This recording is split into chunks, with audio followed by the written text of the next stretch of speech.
نے بڑی تفصیل سے جسٹس وقاص رؤف صاحب نے ایک خلا کے کیس میں ایک پیراگراف کو کوٹ کرتے ہوئے قادیانیوں کو جو ہے وہ مسلمانوں کا ایک فرقہ قرار دیا تھا۔ بیسیکلی وہ انہوں نے ایک کتاب کا ریفرنس لیا تھا، جو کتاب 60s کی دہائی کے اندر لکھی گئی، جس کے مصنف عزیز احمد سن 1978 میں وفات پا گئے۔ اس وقت جب تک پاکستان کے آئین کے اندر قادیانی اور احمدی گروپ کو نان مسلم قرار نہیں دیا گیا تھا، اس سے پہلے ان کو مسلمانوں کا ایک فرقہ ہی سمجھا جاتا تھا،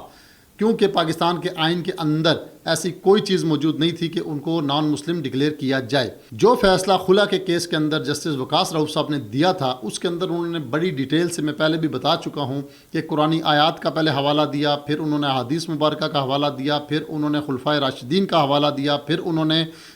اس کے اندر بہت ساری ججمنٹس کا حوالہ دیا، اور بڑا ڈیٹیل، بڑا لینتھی جو ہے نا، انہوں نے 28-30 صفحوں کے اوپر جو ہے نا یہ فیصلہ مرتب کیا۔ پڑھنے کے بعد یہ واضح ایک پیغام ملتا تھا کہ یہ شاید ان سے کوئی غلطی ہوئی ہے، اور یہ بائی مسٹیکنلی انہوں نے یہ بھی ایک ریفرنس جو ہے اس کتاب کا جو ہے وہ ادھر کوٹ کر دیا۔ ان کی نیت میں ایسی کوئی چیز نہیں تھی، لیکن اس کی دوسرے اینگل بحیثیت مسلمان ہونے کے، جب بھی کوئی بات رسول اللہ صلی اللہ علیہ وسلم کی ذات پر، ناموس پر یا ختم نبوت پر آتی ہے، تو ہر شخص کے جذبات ہوتے ہیں، اور اس میں وہ بولتا ہے، جس پہ ہم نے بھی ولاگ کیا، اور بہت سی لوگوں نے اس کے اوپر جو ہے وہ اپنے اپنے رائے کا اظہار کیا۔ لیکن آج جسٹس وقاص رؤف صاحب نے اپنے ہی فیصلے کو رضوان احمد کی درخواست کے اوپر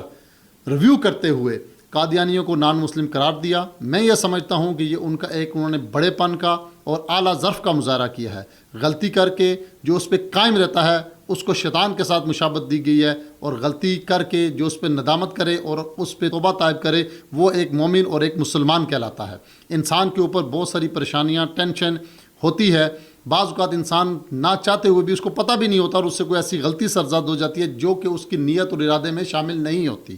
اس کو مد نظر رکھتے ہوئے میں اپنی مسلمان عوام سے، اپنے تمام مذہبی بھائیوں سے یہ گزارش کروں گا کہ فوری طور پر کسی چیز پر کوئی ایکشن مت لیا کریں، پہلے اس کی تحقیق ضروری ہے۔ کہیں ایسا نہ ہو کہ ہم حب رسول صلی اللہ علیہ وسلم کے اندر اور اللہ کی توحید کے معاملے کے اندر کچھ ایسا اقدام اٹھا بیٹھیں۔ حب ہونا، محبت رسول اللہ صلی اللہ علیہ وسلم سے، ختم نبوت ہمارا عقیدہ ہے، یہ اس کے اندر کوئی ایسا غلط اقدام اٹھا بیٹھیں کہ ایک شخص اس جرم کا مرتکب نہ ہو، اور ہم اس کو کہیں سزا یا جزا کا سزا اس کو دے بیٹھیں، جس کے بعد کل روز قیامت ہم اپنے رب کے سامنے اور رسول اللہ صلی اللہ علیہ وسلم کے سامنے پیش ہو کر شرمندہ ہوں۔ وقاص رؤف صاحب نے آج اعلیٰ ظرفی کا مظاہرہ کرتے ہوئے، اس کو ریویو کرتے ہوئے قادیانیوں کو اپنے اس فیصلے کو امینڈ کر دیا ہے، اور اس کے اندر ان کو باقاعدہ نان مسلم ڈکلیئر کر دیا ہے، جس پر میں یہ کہوں گا کہ دیکھیں عدالتی سسٹم ہے، اس کے اوپر ایک جج کے پاس ڈیلی کی 50-60 جو ہے وہ کیسز کی کاز لسٹ ہوتی ہے۔ اس حساب سے اگر دیکھا جائے تو مور دین 1000 کیسز وہ ایک ماہ کے اندر دیکھتا ہے، سنتا ہے، اور بعض ججوں کی جو کام کرنے کی سپیڈ ہے وہ اس سے بھی کہیں زیادہ ہے۔ ہمارے ملک کے اندر عدلیہ میں بے شمار ہزاروں نہیں بلکہ لاکھوں کیسز جو ہے وہ پینڈنگ ہوتے ہیں، ایک جج کے اوپر بہت زیادہ جو ہے وہ لوڈ ہوتا ہے۔